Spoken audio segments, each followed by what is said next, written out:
Welcome back to another video on this channel. In this one, we're going to be going over how to optimize your call to actions or your customer journey. Obviously, let's bring this full circle. The reason we're on YouTube, the reason we're marketing and building our brands on YouTube is to eventually get to the point where we have a channel that is worthy of generating leads. People will start watching your videos, engaging with your videos, and you want it to be as simple and as clear as possible as to how they can reach out to you and actually work with you. Now, there's a couple ways to go about doing this. The first thing you want to do is go to customization and go to your channel description. This is your macro channel description. What we do and what we recommend is putting your call to action line as the very first line in your description. Now, you can move it. I wouldn't necessarily recommend it at the bottom. You can have it in both places. I wouldn't necessarily put it in the middle to where it breaks up the text. I just like to put it at the very top. So that way, if people search said things related to what your channel is about or videos you have in your channel pops up, or if they're watching your videos and they go to your channel dashboard and they want to see who you are, what you do, they want more context, your description will be right there. And sitting there is your CTA. Obviously, he's trying to work with renters, buyers, sellers, or investors in his marketplace. And his preferred way for them to reach out and get in touch with him is texting or calling him or simply emailing him. That's pretty standard. That's what most people do. So that's the first thing. Have your CTA at the very top of your channel description or right near the top. Now, let's head over to the YouTube videos. Now, this is a recent YouTube video that we launched maybe a week or two from the posting of this video. And as you can see here, the very first line in the description of the video is your CTA. So let me see if I can hide that again.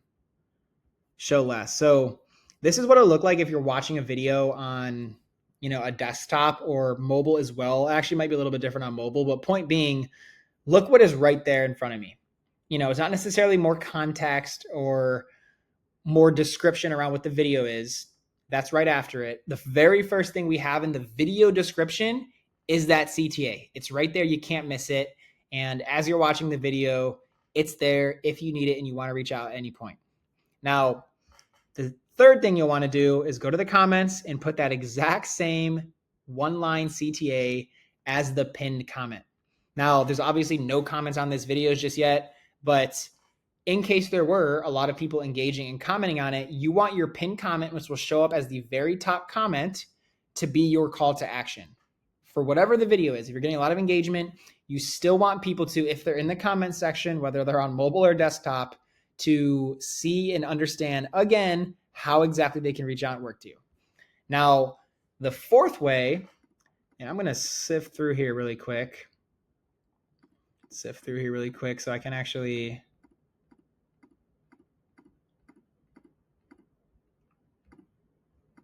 Let's see.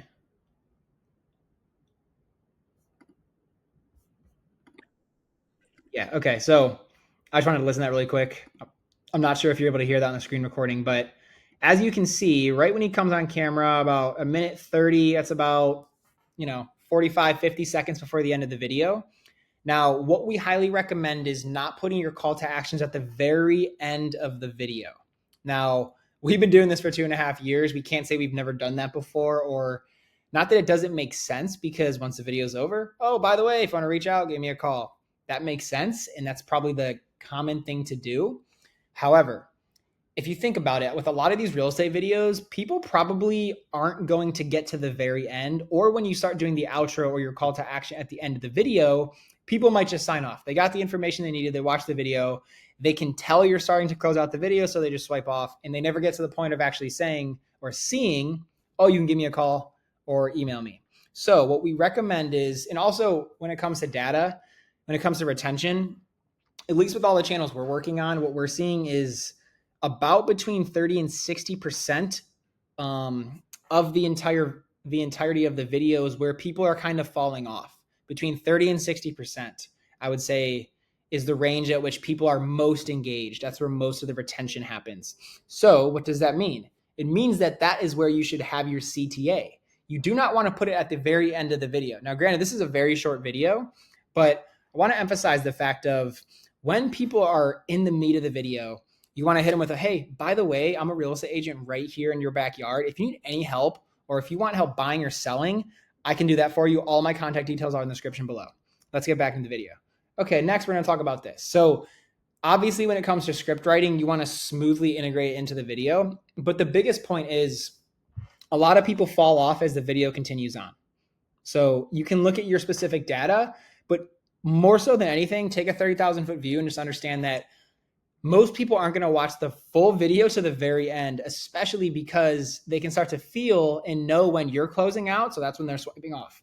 So you want to put your CTA in your video where it makes sense, do it smoothly, make sure you're transitioning in and out of it smoothly, in and around the contents of the video, but do not do it at the very end. Put it around that 30% mark of the video. If you're doing a 10-minute long video, maybe put it at around the 3-minute mark or the 5-minute mark, the 6-minute mark, right? That 30 to 60% range.